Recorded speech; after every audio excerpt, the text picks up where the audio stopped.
네. 불임 사건. 네. 불임 사건이 33년 만에 이제 무죄 판결로 네. 해결이 됐는데 이거는 어떤 법적 그런 의의가 있을까요? 뭐 좀 법률 형식적으로 얘기를 하자면은 이제 재심 신청은 당사자가 하는 거죠. 그러면 이제 재심과 관계돼서 다시 심의할지 여부를 결정한 후에 최종적으로 판단을 해서 이제 유무죄 판단을 하게 되는 건데, 본건 같은 경우에는 2012년에 네. 재심 신청을 5분이 하신 거로 알고 있습니다. 그렇죠. 5명이. 네. 그래서 요번에 이제 판결이 난 거니까 뭐 한 1년 반 만에 판결 났으니까 빨리 난 거죠. 네. 예. 아.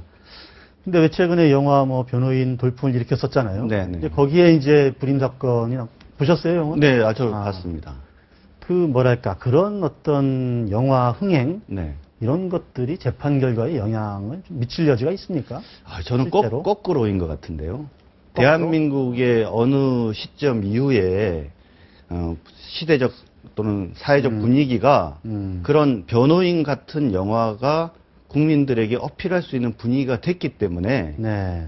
된 거고, 예. 또 그랬기 때문에 이미 앞단에 민주화 보상법이라는 것들이 만들어지지 않았습니까? 그래서 사실은 이게 엄밀하게 얘기하면 일반 형사소송법으로는 재심 사유가 안 될 거예요, 아마. 근데 민주화 보상법이 만들어지면서 재심을 할 수 있는 여지가 근거가 열렸고, 생기고, 네. 네. 그것에 따라서 이제 새로 이제 재심들이 되어지면서 그 분위기 속에서 사실은 변호인이라는 그 영화가 저는 상당히 흥행에 성공한 것이라고 생각을 하거든요. 근데 조금 더 앞단의 앞으로 영향을 그렇죠. 이제 영화 흥행이 이제 영향을 받았다. 앞단의 얘기를 조금만 더 말씀을 드리면 과거에 인권위원회라는 것이 만들어져서 대한민국 사회에서 상당히 공과가 있어요. 네. 그러니까 과거에 이제 좀 문제가 있었던 부분들을 제대로 잘 밝힌 부분들도 있지만 인권위원회의 문제점 중에 좀 걱정하는 분들이 지적했던 부분은 뭐냐면 법원에서 예를 들면 이미 사실관계를 정하고 판결을 내렸는데 그 인권위원회에서 전혀 다른 사실관계를 확정을 하고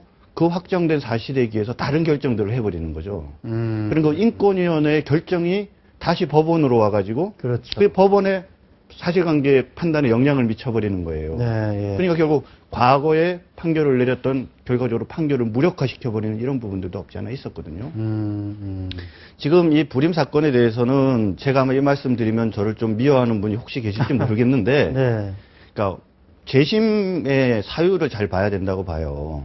재심의 사유는 이런 겁니다. 그러니까 형사소송법에 증거 능력이라는 게 있거든요. 그렇죠. 그러니까 증거 능력이 있어야만 그걸 증거로 쓸 수 있는데 이제 이분들이 검찰이나 여기서 다 자백을 하셨고 또 그것과 관계된 여러 조사들을 해놨는데 그 조사를 하는 과정에서 불법적인 감금이 네, 있었다. 그러니까 그렇죠. 오랜 기간에 네. 장기간 구금이 있었고 그래서 그것이 형사소송법이 말하는 절차에 위배됐기 때문에 그렇게 위배된 절차의 과정에서 받아낸 그 조서는 그리고 그러한 진술은 증거로 쓸 수 없다. 그렇죠. 예, 그렇죠. 그럼 그렇죠. 그 증거가 없으면 결론적으로 유죄를 인정할 만한 증거가 없으니까 결론적으로 이거는 무죄다 이런 취지란 말입니다. 그러니까 사실이 어떤지는 뭐 잘 그렇죠. 모르겠고 사실은 컨텐츠에 관한 문제는 없어요.